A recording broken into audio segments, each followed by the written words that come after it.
जय झूलेलाल, मां दक्ष आहूजा, तव्हांजो साथी, तव्हांजो दोस्त Sindhu youth circle women swing तरफ़ां अॼु जे कार्यक्रम में असां तव्हांजो भरपूर मनोरंजन करण वारा आहियूं, जंहिंमें हूंदो स्किट, मिमिक्री, म्यूज़िक, ड्रामा ऐं जाम कुझु। असांजो पहिरियों अचो त शुरू था कयूं हिकु स्किट यानी हिकिड़ो नंढड़ो मज़ाकी नाटक। पर हिन स्किट पेश करण में हिकिड़ो ख़तरो आहे। हाणे तव्हां पुछंदा त कहिड़ो ख़तरो आहे, त मां तव्हांखे ॿुधाए छॾियां। इहा स्किट तव्हांखे एतिरो खिलाईंदी जो तव्हां सभु पंहिंजा पेट पकड़े खिलंदा ई रहंदा।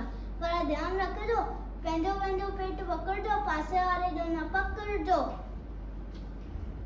ऐं हा, ब्रेक में तव्हां सभिनी जो नाश्ते जो बि बंदोबस्तु कयो आहे, जंहिंमें हूंदा पानीपुरी, समोसा, नूडल्स ऐं जाम कुझु। त पेट पूजा करण बि न भुलिजो। ऐं हा, कलाकारनि जो उत्साह वधाइण लाइ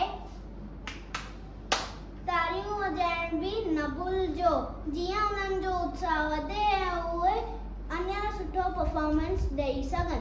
त असांजे पहिरीं स्किट जो नालो आहे अकरम पेशेंट चक्रम डॉक्टर, यानी अकरम पेशेंट चक्रम डॉक्टर, जंहिंमें पार्टिसिपेट कंदा सांची तिवारी ऐं प्रतीक खटवानी। जय झूलेलाल।